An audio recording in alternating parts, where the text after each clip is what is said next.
It's great to be here with you on the Clark Howard Show. You know, our mission is to serve you with advice and information that empowers you so you make better financial decisions in your life. And happy Friday.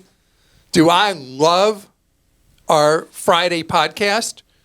Because it's my opportunity to grow and learn thanks to you letting me know where I had a blind spot, my judgment was lacking, whatever it is, it helps me do a better job serving you. And so I'm looking forward to what's coming straight ahead in our Clark Stink segment. And later, we're going to talk about a ripoff that I just can't stand, the crazy fees for you to check a bag already and then have something happen ugly on top of it when you check a bag. Oh boy. You got to watch out for that one for sure. Wait till you hear. And then I'm also going to share with you, I had a dilemma recently. Frontier offering a pass that would allow me for 17 months to fly last minute for 1 penny? Could I possibly do it with how much I've told you how awful Frontier is?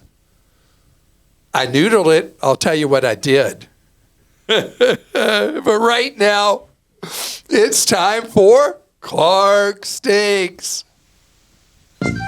I should have never encouraged you to speak. You must think I'm pretty stupid. You should be ashamed of yourself. Well, maybe I'm wrong. Maybe I'm wrong. Maybe you're right, pal. All right, Glenn in Texas. Clark, as the years go by, your odor has gradually gotten worse. As far as us super savers out here, your advice has been moving away from always pursuing the lowest cost in favor of comfort, low risk, and certainty. Examples are advising trip insurance, travel medical insurance, umbrella insurance, avoiding low-cost airlines and basic fares, and never choosing no-change fares. All of these really add up, and for each of them, there is a statistically low chance that you'll need them or that taking the cheaper route will cause you problems. I think if you listen to your own advice from 10 years ago, you'd see this change. No risks, no rewards. And P.S., I don't expect you will use this, Clark Stinks, but come on, Christa, you've seen the change, right? Have you seen a change? No, you think you've gotten soft? You think I've gotten soft? I don't think so. This isn't about me. So, Glenn, of course we would read your Clark Stinks because it's such an interesting point. So, I'm going to go in reverse order. Why do I not like buying a hotel room that is non-refundable, non-changeable? Because the discount you get tends to be 10%, but the odds that someone's situation will change before they take the trip that involves a hotel, the odds are higher that something might change and you lose all your money, except if you're booking a hotel in the week before travel.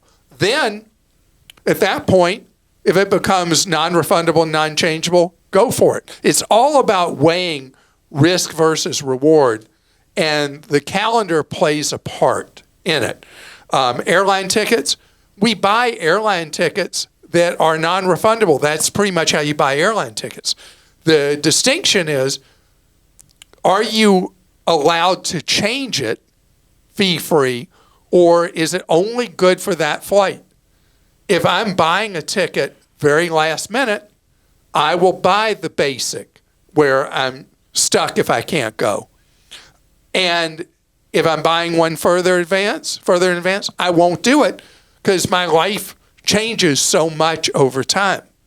Umbrella insurance, that is one that I have never changed on. You go back to my very first book I wrote 30-something years ago. I wrote about why umbrella insurance is important because it's a success tax. If you've done really well financially, you need to protect your assets from an event that could wipe you out. And umbrella insurance is cheap for what you get. Now, the other two, trip insurance, general trip insurance, you insure what you can't afford. If you had to walk away from the money of a trip and it makes no financial difference in your life, you don't need trip insurance. The medical insurance for overseas, that could be a high-end risk for anyone if you were in an accident, suffered a bad injury, something like that, or became extremely ill overseas. So I would say that that one is not being soft. It's knowing whether your own existing health insurance covers you outside the United States. If it doesn't, I see that as necessary. So I think there's, as much as I'm an all or nothing kind of guy, never do this, always do that. There are times that call for, well, it's situational if you do this or not do that. Susie in Missouri says, I would never say Clark stinks because my Southern mother has taught me to say, bless your heart, Clark. When talking about travel and Airbnbs, I understand the cost and convenience of sometimes booking with one. But in this case, I think it's important to be aware of how Airbnbs impact cities and neighborhoods, not only in the U.S., but more importantly in Europe. Using Airbnbs takes money away from family-run and local-run hotels and also strips neighborhoods of actual citizens and authentic culture. In many European cities, it's a crisis, and they have been restricted or banned. When we travel, we like to use local hotels and then book an Airbnb mid-trip to use for laundry for a night, and then the next city back to using local as much as possible. When we were in Venice 6 years ago, our family-owned hotel gave us free drinks and the best service, thanking us up and down for choosing them over an Airbnb. I checked Google this year, and they are out of business. It really hurt thinking about them. I realize it may not be an option for every traveler, every trip, but I think it's an issue that we Americans must be well informed about at home and abroad to make the best choices about how we spend our dollar and the effect it can have. Thank you for that post. And this is an ongoing debate in every tourist-oriented city. Is the housing supply available for locals being impacted and causing rents and cost of purchase to go up because of properties being pulled out of inventory being made for short-term rentals? And this is one that communities are still feeling their way on. New York City banned Airbnbs, and so far there's been no net increase in supply of housing that's observable in New York. But it does destabilize buildings. That's why so many properties in Hawaii have now banned Airbnbs and VRBOs, because it took stable buildings and communities and turned them into transient hotel-like facilities. So this is one we're still feeling our way on, and there's a lot of minuses that come with Airbnb and VRBO, and there are some pluses for travelers. I'm not throwing you under the bus here because you've said over and over again how much you love Airbnb. Mm-hmm. When you stay in one, do you feel any of these things that you just heard? I don't know. I haven't stayed. I'm trying to think. I haven't stayed in one. I mean, in Europe, it was a really long time ago when I stayed in one. It's only been hotels since then, so I don't really know. I can't really speak to that. But I understand. I mean, I would definitely think about it. It was more when my kids were little. I mean, it was such a lifesaver to stay in an Airbnb. It was awesome. So, but I hear this point, and I think it's something to think about for sure. The thing for me, I'm a hotel guy. I don't like the whole thing of staying in a rental apartment. It's just not something I like. I mean, I love hotels too, but it saved money, and then feeding the kids breakfast and things like that, just having the opportunity to do that was super helpful. Evie in Georgia says, Clark stinks worse than a load of shrimp left in the hot sun. Oh, boy. Whoa. Months ago, he claimed AI would not cost jobs. That has been proven wrong by the low employment rate. There are less jobs offerings because AI and robots are doing so many jobs people used to do. What's Clark's solution?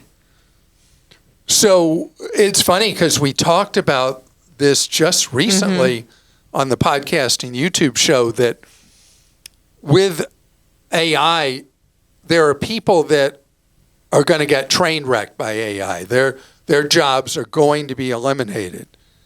And so that's what we feel and see. And no doubt it's going to disrupt people's lives in really bad ways. At the same time, AI will create so many other jobs that are categories that don't even exist yet. We've talked about that in the past, how you go way back in the Wayback Machine, where we used to have people that would call me when I did radio decades ago and say, oh, this internet thing is going to destroy all these jobs and nobody's going to have work anymore. And instead, it led to a huge increase in employment around the world. So new technologies are so disruptive, and the effects play out over a number of years, but they're not all one thing. Kahleia in California says, I'm set financially partially because of your advice, but when a person asked about protecting his second home with an umbrella policy, but because of a DUI, he was not able to purchase a policy. You missed the other protection option, and that is a separate trust, even better, a trust in an LLC. Thank you so much for all you do for us. Thank you very much. I'm not a lawyer, and I'm going to defer to your expertise in this area because I'm not aware of that being something that doesn't pierce the owners of the LLC for underwriting the insurance or the trust for underwriting the insurance. Based on what you've said, that would, if it works, would be an obvious smart answer. Steve in Kansas says, when answering about using virtual cards for online shopping, you mentioned that paying with a one-time card is the only way to go. Most online sellers do not retain your actual credit card number, but instead keep what's called a token. The token only works at that seller, so if the seller is breached, the criminal ends up with a token they can't use.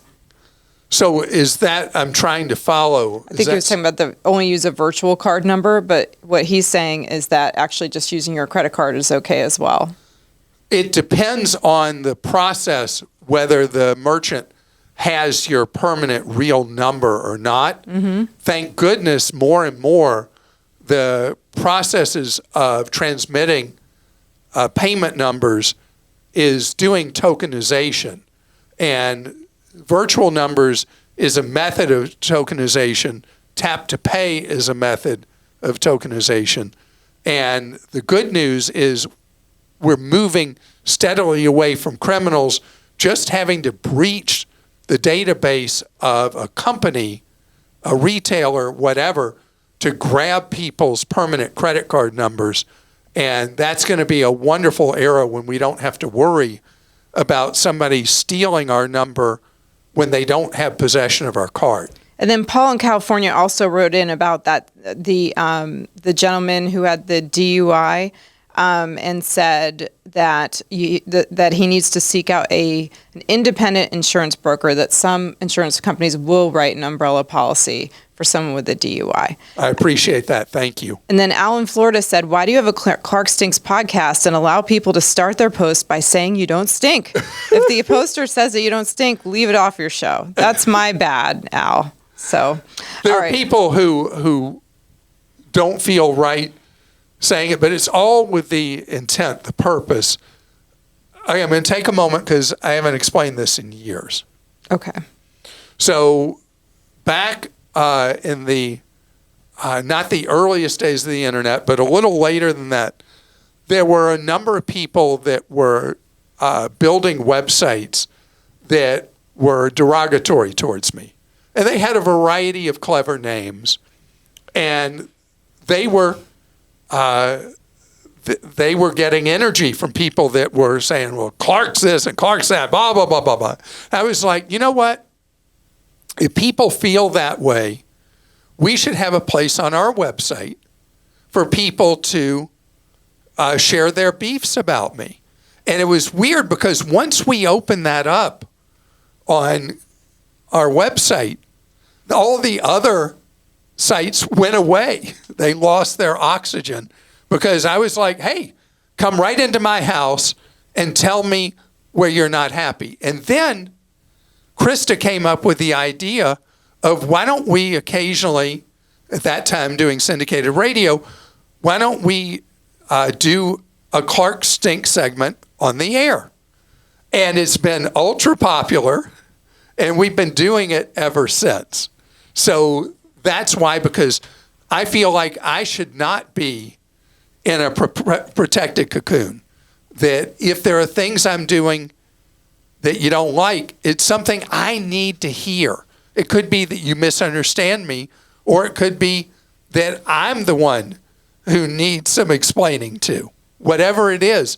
And so that's why I value this so much. It's a belief I have about corporate America and politicians as well, that so often that people who run companies or people that are in elected office have such a shield around them, they don't hear things that would be helpful for them to hear. A CEO of a company may be so sheltered in the executive suite that he or she is not hearing things about their company that they need to know to serve their employees better and serve their customers better. I think hearing criticism is one of the most important things for us, for anybody in a position to change, to improve, to do better. And that's why I love it. And I'm so glad we've had this as an outlet for people now for decades. And you know what? I haven't gotten less stinky. So it's perfect. Oh, man. You would have loved to have been a fly on the wall when we were trying to come up with what we were going to call what was then called the forum. And we landed on stinks. So don't feel bad about telling me that I smell worse than whatever. Coming up ahead, you know what smells worse than whatever? Frontier Airlines. So what did I do when they had an unlimited travel pass? You'll hear. So Frontier has experimented over the years with what are known as GoWild passes. And they sell them at all different price points for all different travel periods to see what the marketplace will pay for the privilege of being in the miserable airplane that Frontier offers. They are proud to offer the most uncomfortable seats in the air with the most customer-unfriendly policies ever to exist. The only airline in the United States that when a flight doesn't go because of their fault, they offer you no compensation.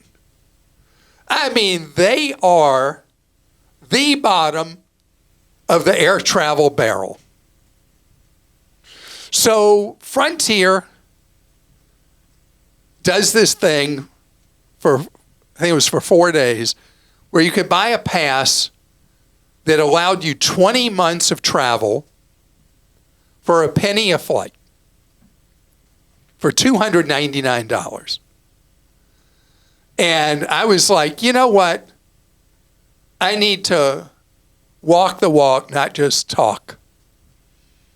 I say how horrible Frontier is from a handful of flight experiences with them and how they show up in government statistics and all the rest. And I thought, what do I have to lose?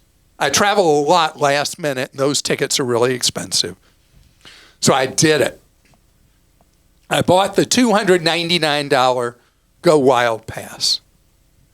And so in 1 day's notice, I can book a trip when available for a penny. And on 10 days' notice, I can fly internationally. You know, it reminds me of the thing. The first prize was 1 free ticket. The second prize was 2 free tickets. So I am going to do it. I bought it. I'm the guinea pig. And so the funniest thing is that attached with it, I bought a $69 option. I think it was $69, where because I have frequent status on a bunch of other programs, I got gold status on Frontier, which means on my $1 fare, I get advanced seat assignment and I get a free carry-on bag. So I won't be paying the endless junk fees for it. And I will let you know, good or bad, what it's like in my Frontier experience. Oh boy. So I just had to do it. Because, I mean, I trash Frontier all the time.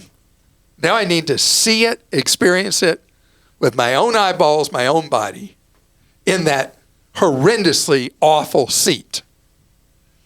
And when I say that seat's bad, you know how bad seats are in doctors' waiting rooms?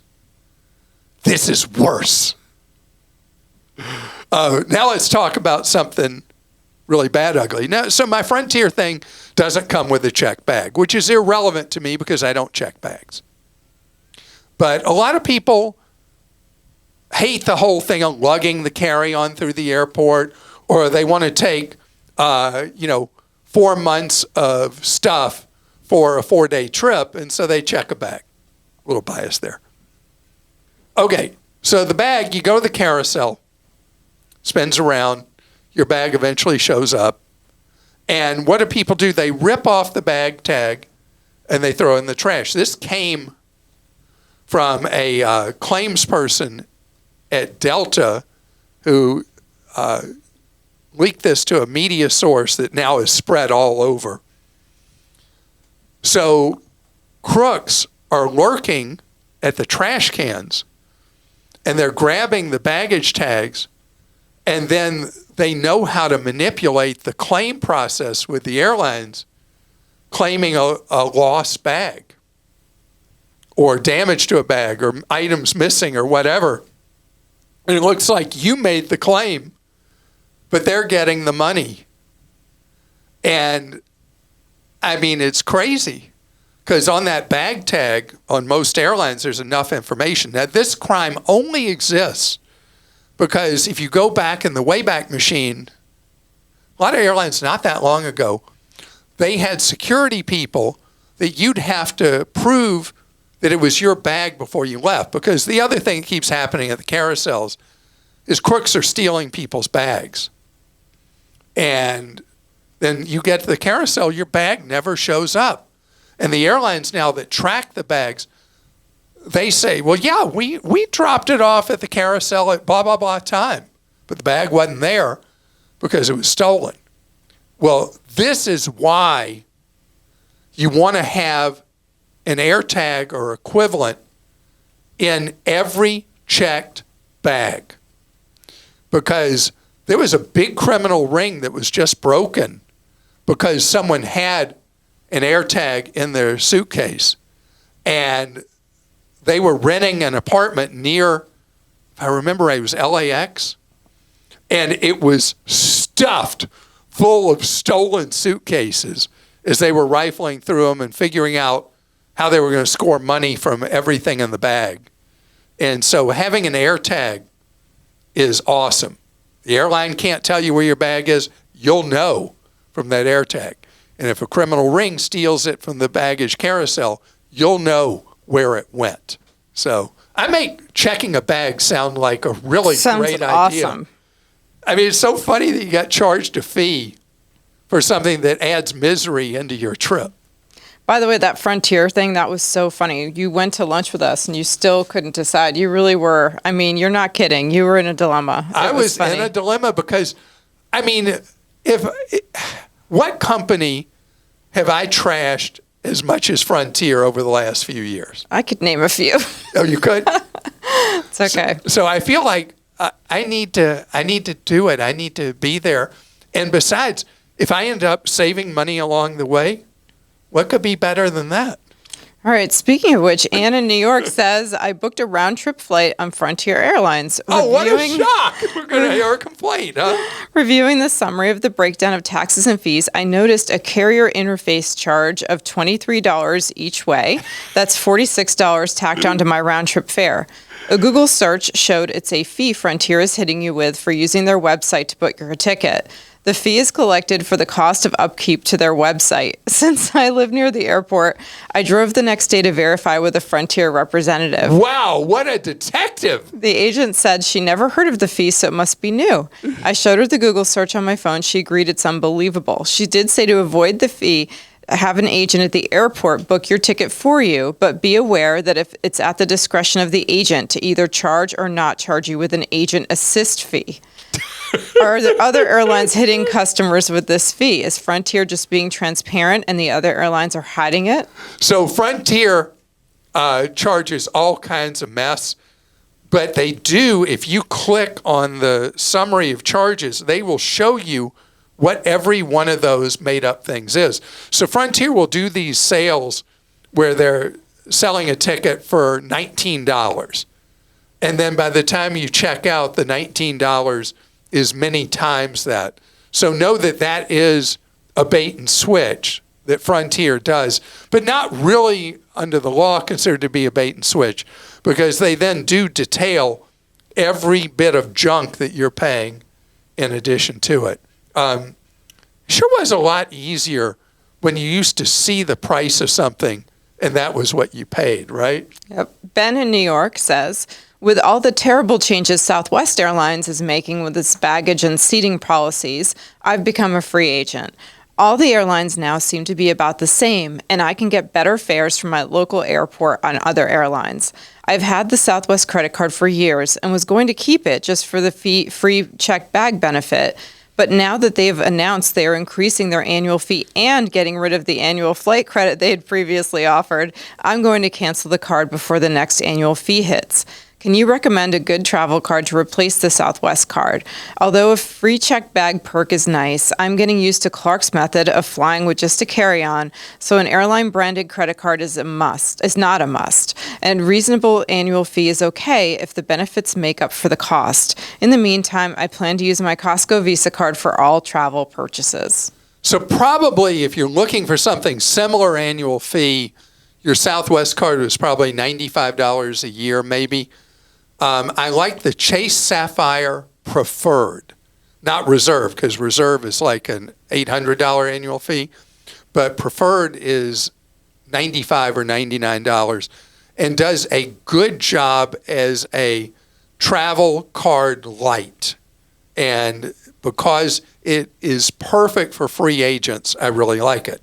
But if you travel 3 or more times a year, I'm going to blow your mind and tell you I would get the Capital One Venture X card. Now, hang with me a minute. Venture X has a $395 annual fee, but they give you an upfront $300 credit to use, making the annual fee $95. You get 2x points minimum on everything you charge, and the points are usable so many different ways. And you get access to mediocre lounges around the world in airports, and then the phenomenal but small number of Capital One lounges, which are the best lounges available from anybody in any airport in the United States.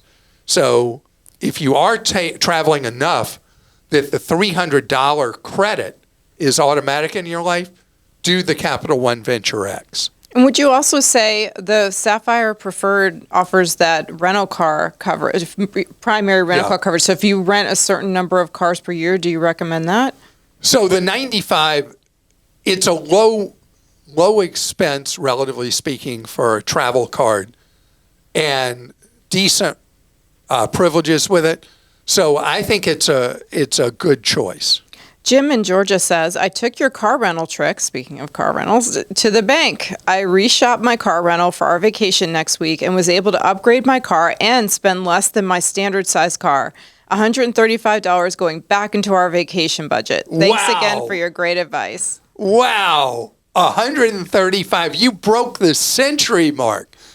I think that most people who don't rent a lot of cars have no idea how much the rental car rates go up, down, up, down, up, down. And the price differences can be enormous on those rental cars. And you may have heard on a recent podcast, YouTube show, how I reshopped 2 different rental cars while I was on a flight with free Wi-Fi and cut the price of both of them big time just at the last minute. And so if you don't reshop a rental car, most of the time you're throwing money away. And if the car price has not gone down, you keep what you have. If it has gone down, you rebook. And that's why never fall for the car rental companies offering you a slightly lower rate booking a non-refundable car rental. Don't do it. Thank you. This is something I do want to thank you for doing, joining us today on our podcast and YouTube show. And on YouTube, not only do you get to see the full show, but you also get to see shorts. Well, not my shorts. Depends on the camera angle if you see my shorts. If you're lucky that day. You're lucky that day. You get to see my legs. The cargo shorts. Cargo shorts. The Clark Go shorts. They're from Walmart. Mm-hmm. And I broke 2 digits. They were $11.99. So it was a big splurge. But they double as a purse. There's so many pockets. There's only 4 pockets. Or is it a backpack? I should say a backpack. 2. There's 6 pockets. See? Yeah. Yeah, it's like, I mean, think of what you save on Ryanair. You stuff all your pockets with things. Then you don't have Ryanair saying, you're going to pay a fee for those cargo shorts. Anyway, the YouTube shorts. We do short, sweet segments for you about things about your wallet. And they're very popular. Share them with a friend. If you see something that you're saying, oh, I know so-and-so needs to know this, let them know. Because the whole idea, whatever way you want to be reached, social media, newsletters, websites, the markets I'm on radio or television, everything we do is about providing information to you that can impact your life and give you more power in that life so you can save more, spend less, and avoid getting ripped off. And I hope that you have an absolutely wonderful, fantastic weekend, and that if you are like me and football is your life, that your team wins this weekend. If you don't care about football, well, you enjoy all the video content available to you that doesn't have anything to do with football. I mean, it's shocking to me that more than half of Americans don't even watch a minute of the Super Bowl each year. I mean, you don't know what you're missing football. But if you have a more interesting, varied life than I do, I hope that the weekend brings you lots of joy with the activities that you enjoy.